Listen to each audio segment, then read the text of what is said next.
ओम श्री गणेशाय नमः। श्री जानकी वल्लभो विजयते। अयोध्या कांड को आगे बढ़ाते हुए दोहा नंबर 169। तात हृदय धीरज धरहु करहु जो अवसर आज। उठे भरत गुर बचन सुनी करन कहेउ सब साजु। सियापति राम जय जय राम, मेरे प्रभु राम जय जय राम। वशिष्ठ जी ने कहा, हे तात, हृदय में धीरज धरो और आज जिस कार्य के करने का अवसर है उसे करो।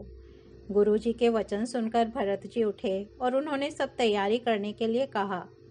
वेदों में बताई हुई विधि से राजा की देह को स्नान कराया गया और परम विचित्र विमान बनाया गया। भरत जी ने सब माताओं को चरण पकड़कर रखा, अर्थात प्रार्थना करके उनको सती होने से रोक लिया। वे रानियां भी श्री राम के दर्शन की अभिलाषा से रह गईं। चंदन और अगर के तथा और भी अनेकों प्रकार के अपार, कपूर, गुग्गल, केसर आदि सुगंध द्रव्यों के बहुत से बोझ आए। सरयू जी के तट पर सुंदर चिता रचकर बनाई गई, जो ऐसी मालूम होती थी मानो स्वर्ग की सुंदर सीढ़ी हो। इस प्रकार सब दाह क्रिया की गई और सबने विधि पूर्वक स्नान करके तिलांजलि दी। फिर वेद, स्मृति और पुराण सबका मत निश्चय करके उसके अनुसार भरत जी ने पिता का 10 गात्र विधान 10 दिनों के कृत्य किया।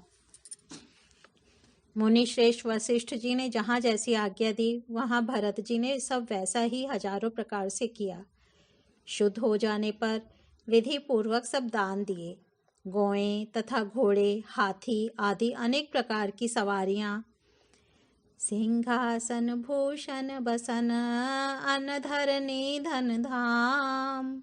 दिए भरत लही भूमि सुर भे परिपूरन काम। सियापति राम जय जय राम, मेरे प्रभु राम जय जय राम। सिंहासन, गहने, कपड़े, अन्न, पृथ्वी, धन और मकान भरत जी ने दिए। भूदेव ब्राह्मण दान पाकर परिपूर्ण काम हो गए, अर्थात उनकी सारी मनोकामनाएं अच्छी तरह से पूरी हो गईं। पिताजी के लिए भरत जी ने जैसी करनी की वह लाखों मुखों से भी वर्णन नहीं की जा सकती। तब शुभ दिन शोधकर श्रेष्ठ मुनि वशिष्ठ जी आए और उन्होंने मंत्रियों तथा सब महाजनों को बुलवाया। सब लोग राजसभा में जाकर बैठ गए।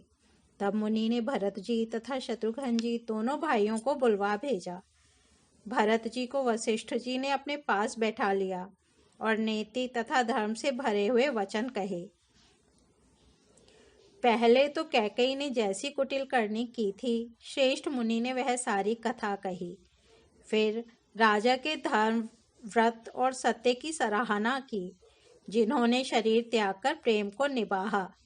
श्री रामचंद्र जी के गुण, शील और स्वभाव का वर्णन करते करते तो मुनिराज के नेत्रों में जल भर आया और वे शरीर से पुलकित हो गए। फिर लक्ष्मण जी और सीता जी के प्रेम की बड़ाई करते हुए ज्ञानी मुनि शोक और स्नेह में मगन हो गए।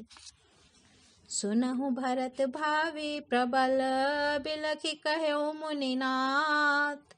हानि लाभु जीवनु मरनु जसु अपजसु विधि हाथ। सियापति राम जय जय राम, मेरे प्रभु राम जय जय राम।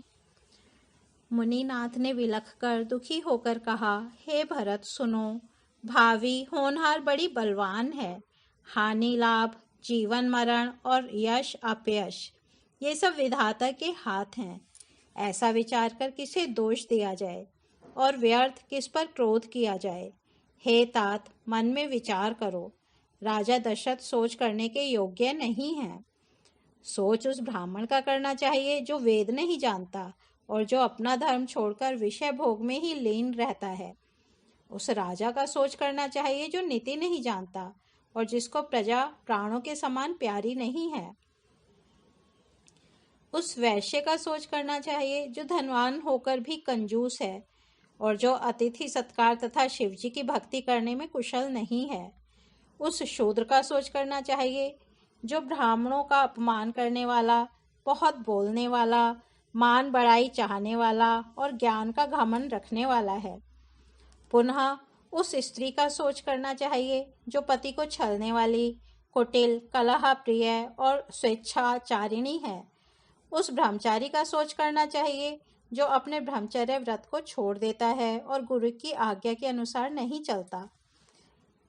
सोचिए गृही जो मोह बस, करई करम पथ त्याग, सोचे जति प्रपंच रत, विगत विवेक विराग, सियापति राम जय जय राम। मेरे प्रभु राम जय जय राम। उस गृहस्थ का सोच करना चाहिए जो मोहवश कर्म मार्ग का त्याग कर देता है। उस सन्यासी का सोच करना चाहिए जो दुनिया के प्रपंच में फंसा हुआ है और ज्ञान वैराग्य से हीन है। वानप्रस्थ वही सोच करने योग्य है जिसको तपस्या छोड़कर भोग अच्छे लगते हैं।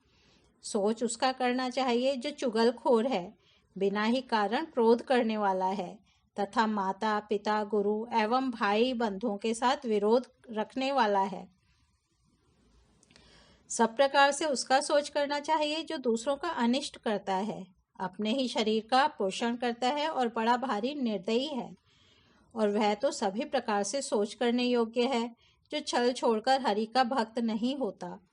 कौशल राज दशरथ जी सोच करने योग्य नहीं हैं, जिनका प्रभाव 14 लोकों में प्रकट है। हे भरत, तुम्हारे पिता जैसा राजा तो न हुआ, न है और न अब होने का ही है। ब्रह्मा, विष्णु, शिव, इंद्र और दिक्पाल सभी दशरथ जी के गुणों की कथाएं कहा करते हैं।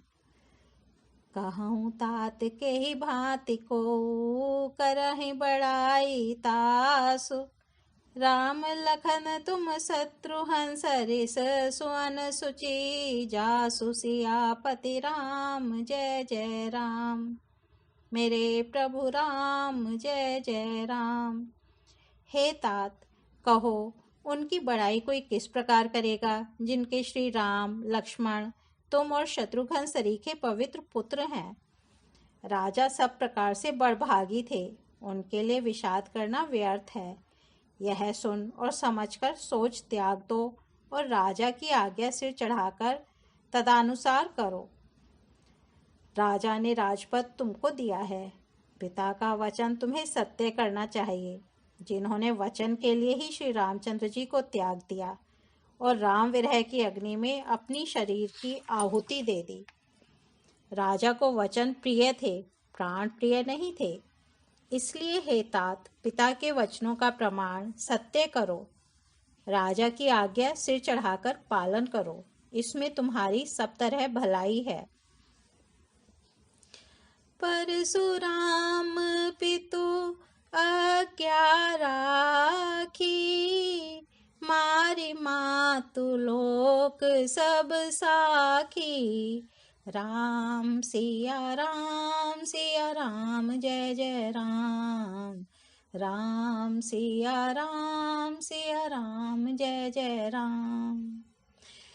तने जजाति ही जो बनु दयाऊ, पितु आज्ञा अघ अज सुन भयाऊ, राम सिया राम जय जय राम, राम सिया राम जय जय राम।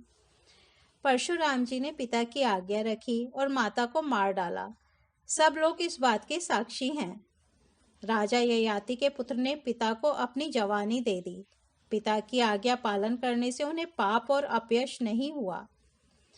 ओ मंगल भवन अमंगल हारी, द्रबहु सो दशरथ अजेर बिहारी, राम सिया राम जय जय राम, राम सिया राम जय जय राम।